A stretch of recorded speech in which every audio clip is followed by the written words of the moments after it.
Euh, Bienvenue dans ce nouveau tutoriel consacré à la formation sur PowerPoint. Mon nom c'est Yondoli et je vais vous montrer un peu quelques astuces pour vos présentations. En réalité, cette vidéo est un peu consacrée aux étudiants de la troisième année qui auront à faire leur soutenance. Je vais parler de l'école supérieure IAI. Donc, en dehors des petits trucs que vous introduisez dans vos présentations, il y a d'autres astuces très intéressantes qui permettront vraiment à l'auditoire d'être vraiment émerveillé, et en plus de ça, le membre jury d'être épaté par votre présentation. Bon, il y a aussi le contenu qui est important, mais aussi il y a la forme qui est aussi très important. Ici, ce que je vais vous montrer, c'est comment réaliser un manuscrit. Quand je parle de manuscrit, ça dit qu'une main qui écrit à la suite d'un mot. Peut-être certains d'entre vous se sont interrogés entre temps comment pouvoir réaliser ces petites animations, ces petits effets là de très ouf, vous voyez. Donc je pars directement avec ce titre. Je vais prendre l'exemple de ce titre, ce que j'ai appelé ici exercice 2. Ça, c'est un exercice des classes de troisième que j'étais en train de composer. C'est un corrigé.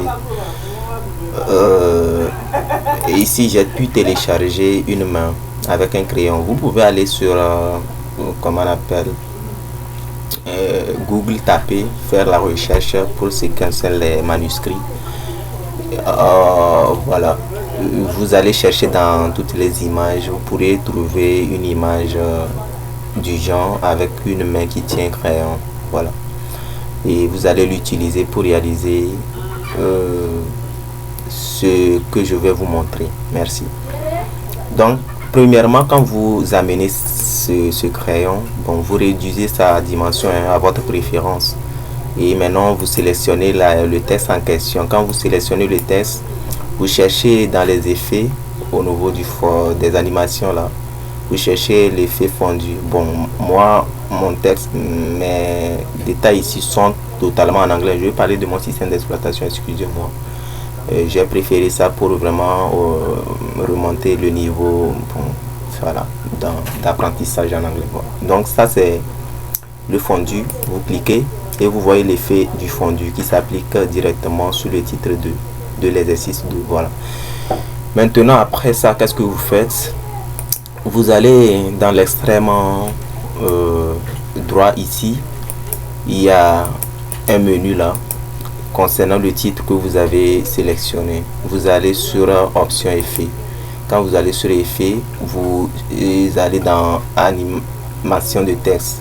On a dit tout en un. Ça dit que l'effet qui s'applique ici en même temps, c'est tout le titre en même temps. Vous voyez, mais vous allez préférer choisir par lettre ou bien par mot. Bon, de préférence pour les manuscrits, vous devez prendre le texte, l'effet par lettre.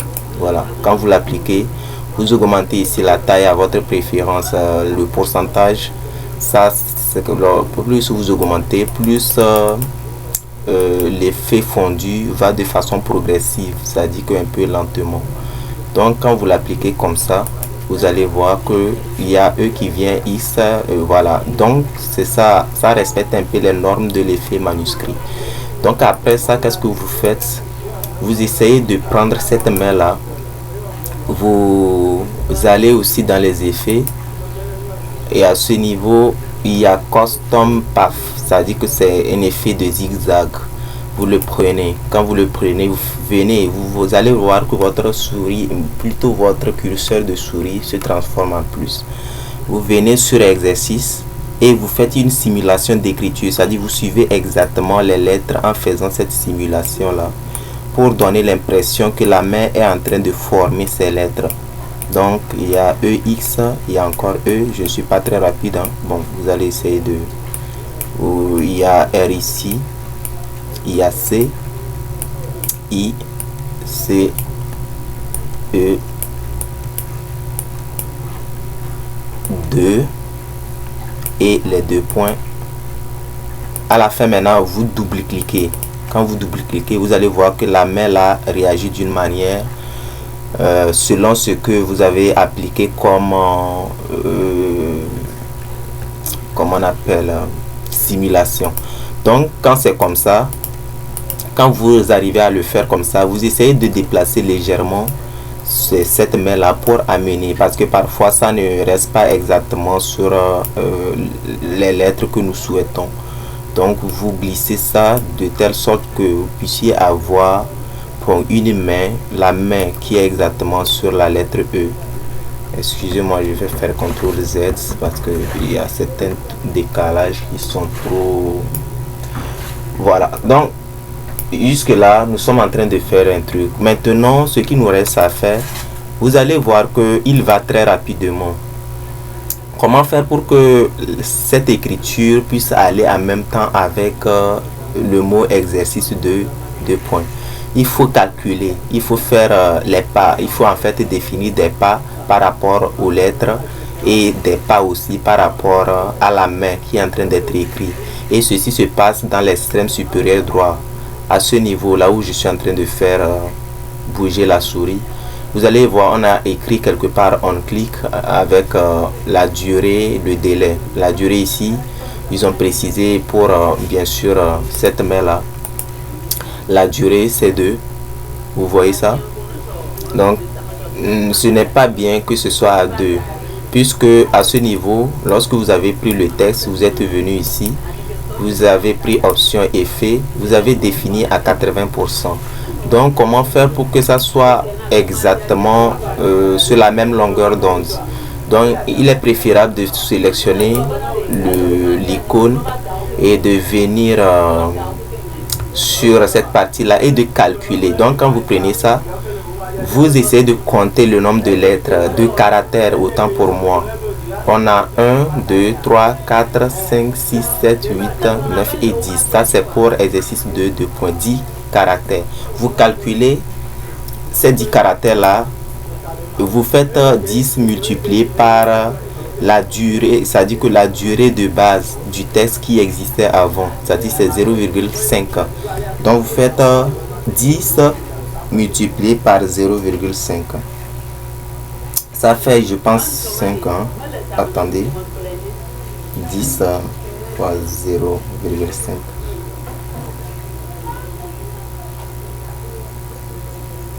Voilà, ça fait 5, exactement 5. Vous venez ici, vous changez cette durée là.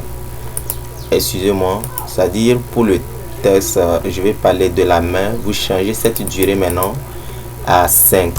Quand vous changez ça à 5, vous venez prendre dans l'option, on clique ici le second truc, c'est-à-dire with previous, c'est-à-dire par rapport au précédent. Ça veut dire que c'est par rapport au texte exercice 2, je vais faire appliquer les 5, la durée 5. Vous voyez ça? Donc cette main doit respecter cette norme là. Nous allons essayer de lancer le play pour voir à quoi cela ressemble. S'il y a des réglages à faire, nous allons le faire en même temps. Voilà, c'est ça. Les réglages que nous allons faire, nous allons encore revenir dans les propriétés de la main, option effet là, et nous allons glisser smooth start et puis smooth end à 0 secondes et 0 secondes. C'est pour que le début et la fin soient exactement précis. Il n'y a pas de lenteur et quelque part la vitesse et après la lenteur. Vous avez vu tout à l'heure quand j'ai fait un peu la démonstration de lecture, ça a pris un peu du temps quelque part et quelque part ça fait la vitesse c'est pas bien.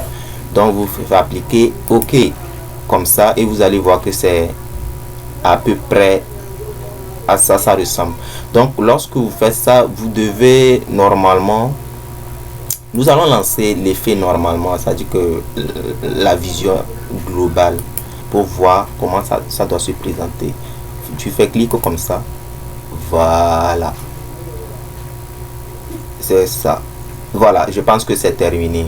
Je ne vais pas prendre trop du temps. Si vous avez des questions ou bien des suggestions, vous voulez mieux comprendre, vous pouvez nous interroger. J'aurai peut-être à laisser ça sur YouTube si j'ai le temps. Bon, si j'ai pas le temps, je vais simplement laisser le lien dans mon statut, et tous ceux-là qui auront à prendre connaissance, ils peuvent aussi le partager aux autres pour que ça puisse aider certaines personnes qui veulent réaliser des trucs de très ouf. Vous pouvez encore plus me demander. Merci beaucoup. Et ici, bon, pour ce qui concerne le texte en bloc, ça c'est l'exercice, le titre 1 j'avais pris. Excusez-moi. L'exercice 2 pour le titre. Tout ce qui est en bloc ici pour réaliser aussi, c'est la même chose. En fait, vous allez constater que ça va vous prendre beaucoup du temps. Il faut juste prendre de préférence les titres qui sont tellement pertinents, où vous pouvez appliquer ces effets-là, au lieu de chercher à le faire pour tout le texte. Ça va te prendre du temps et c'est pas bien. Donc, c'est pas à tout le texte qu'il faut forcément appliquer. Par exemple, si tu veux écrire une formule mathématique ou bien des formules de base de certaines parties où vous voulez vraiment attirer l'attention du public, c'est à cette partie-là vous devez normalement appliquer l'effet de main. Il y a aussi un truc là, normalement il y a une dernière partie, ça tu sélectionnes la main, tu viens sur Add Animation, c'est-à-dire vers la fin, quand il finit d'être écrit, normalement la main doit disparaître, elle ne doit pas rester sur le tableau de bord, c'est pas bien. Donc vous faites Add Animation, bon, vous choisissez l'effet que vous souhaitez, vous préférez. Moi j'ai souvent préféré le fait de sortir, la main doit sortir carrément du tableau. Voilà, comme ceci, vous voyez, non? Donc je vais encore lancer, voir à quoi cela ressemble. C'est ceci, après cette écriture. Bon, vous allez voir aussi que c'est comme si l'écriture va aussi vite que la main. Vous saurez comment régler ça par après. Voilà, donc après nous allons, bon, c'est tout ce que j'avais voulu vous montrer. Je vous remercie de m'avoir suivi, et j'aurai apprécié aussi des vidéos du genre sur ma chaîne YouTube. Si des gens sont toujours intéressés, ils peuvent aller y consulter. Surtout n'oubliez pas de liker pour plus de visibilité, bien s'il y a d'autres choses, vous puissiez avoir des notifications. Merci et puis à bientôt. Je vous souhaite aussi bonne chance pour ceux-là qui auront à passer des examens, des stages et autres.